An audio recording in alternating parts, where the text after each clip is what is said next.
Good morning everyone. आज जो हम स्टार्ट करने वाले हैं वो सेकंड यूनिट और सेकंड यूनिट में हमारे पास है रिकॉम्बिनेंट डीएनए टेक्निक्स, जिसके अंदर हम स्टडी करेंगे restriction endonuclease enzyme, DNA restriction, digestion, ligation, plasmid and cloning vectors, PCR and it applications, blotting techniques, northern southern and western blotting and DNA fingerprintings. इसमें PCR and its application मैं तुम्हें last semester में करवा चुकी हूँ, ये topic मैं इसमें नहीं करवाऊँगी, लेकिन इसको तुम अपने नोट्स के अंदर साथ साथ में उतार लेना। तो अब रिकॉम्बिनेंट डीएनए टेक्निक स्टार्ट करने से पहले हमें इसके लिए कुछ इम्पॉर्टेंट टर्मिनोलॉजी है जिसके बारे में स्टडी करना ज़रूरी बनता है। रिकॉम्बिनेंट डीएनए है क्या? किसी डीएनए के सेगमेंट को किसी दूसरे डीएनए के सेगमेंट से जोड़ देने के बाद जो नया डीएनए मॉलिक्यूल हमें मिल जाता है उसको हम क्या बोलते हैं? Recombinant DNA. और जो रिकॉम्बिनेंट डीएनए बनाने की टेक्निक होती है उसे क्या कहते हैं? रिकॉम्बिनेंट डीएनए टेक्नोलॉजी कहा जाता है।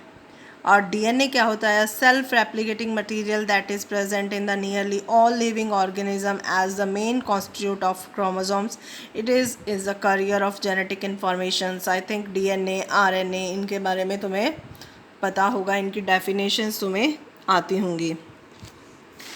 क्लोनिंग क्या होती है? क्लोनिंग किसको कहते हैं? किसी भी जीन की उसी के जैसी बनाने को क्या कहते हैं? क्लोनिंग कहते हैं। Make an identical copies of any organism और अ सेल। ठीक है। क्लोनिंग वेक्टर क्या कहते हैं? जीन को ट्रांसफ़र करने के लिए, एक जीन से दूसरे जीन में ट्रांसफ़र करने के लिए जिस एजेंट की रिक्वायरमेंट होती है उस एजेंट को क्या कहते हैं? उस एजेंट को हम क्लोनिंग वेक्टर कहते हैं। इसके बाद आता है प्लाज्मिड। प्लाज्मिड क्या चीज़ होती है? बैक्टीरियल सेल में जो मेन क्रोमोसोम के अलावा स्पाइरल स्ट्रक्चर्स पाई जाती हैं उनको हम क्या कहते हैं? डीएनए प्लाज्मिड्स के नाम से जानते हैं। फॉर एग्जांपल ये देखो, एक मेन सेल है, उसमें क्या है? मेन क्रोमोसोम है, उसके अलावा एक और स्पाइरल सी स्ट्रक्चर प्रेजेंट होती है जिसको कि हम क्या कहते हैं? प्लाज्मिड कहते हैं। ओके। प्लाज्मिड के बाद आ रहा है कॉस्मिड। ये क्या होते हैं? ये रिकॉम्बिनेंट प्लाज्मिड्स होते हैं। रिकॉम्बिनेंट का मतलब क्या होता है कि जो मेन प्लाज्मिड होगा उसके अंदर दूसरे प्लाज्मिड का कुछ पार्ट आकर जुड़ जाएगा जिससे कि वो रिकॉम्बिनेंट हो जाएगा। मेन प्लाज्मिड ना रहकर उसके अंदर दूसरे प्लाज्मिड का भी कुछ एक पार्ट प्रेजेंट होता है, इसलिए हम उसको किस में कन्वर्ट कर देते हैं? कॉस्मिड के अंदर।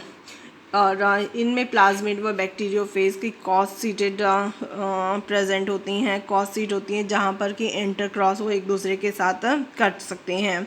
अब आता है रेस्ट्रिक्शन एंडोन्यूक्लियस। रेस्ट्रिक्शन एंडोन्यूक्लियस क्या होते हैं? ये वो मॉलिक्यूलर सीजर्स होती हैं जो कि डीएनए को एक स्पेसिफिक रीजन से काटने के लिए रिस्पॉन्सिबल होती हैं, या इनके अंदर वो पावर होती है कि ये डीएनए सेगमेंट्स को कट कर सकते हैं, लेकिन कट करने के लिए इनको एक डिज़ायरेबल सीट की ज़रूरत होती है, उसी साइड से ये उसको काट सकते हैं, अदरवाइज़ ये और जगह से इसको नहीं काट सकते। इसके बाद हम बात करते हैं जीनोम की। किसी भी लिविंग ऑर्गेनिज्म के सेल में प्रेजेंट टोटल जीन्स की परसेंटेज को हम क्या कहते हैं? जीनोम के नाम से जानते हैं। The haploid set of chromosome in a gamete और माइक्रो ऑर्गेनिज्म और in each cell of a multicellular organism, या फिर हम कह सकते हैं the complete set of genes और genetic material present in a cell called genome. इसके बाद आ रहे हैं ट्रांसपोजोन्स। ट्रांसपोजोन्स क्या होते हैं? डीएनए का एक ऐसा सेगमेंट जो कि एक ही क्रोमोसोम में या एक क्रोमोसोम से दूसरे क्रोमोसोम में अपनी पोजीशन को बदलने की पावर रखता हो, उसे ट्रांसपोजोन्स या फिर जंपिंग जीन्स के नाम से भी जानते हैं हम। जंप करने वाले यानी एक क्रोमोसोम से दूसरे क्रोमोसोम्स पर जो जंप कर जाते हैं उनको हम जंपिंग जीन्स या ट्रांसपोजोन्स का नाम देते हैं।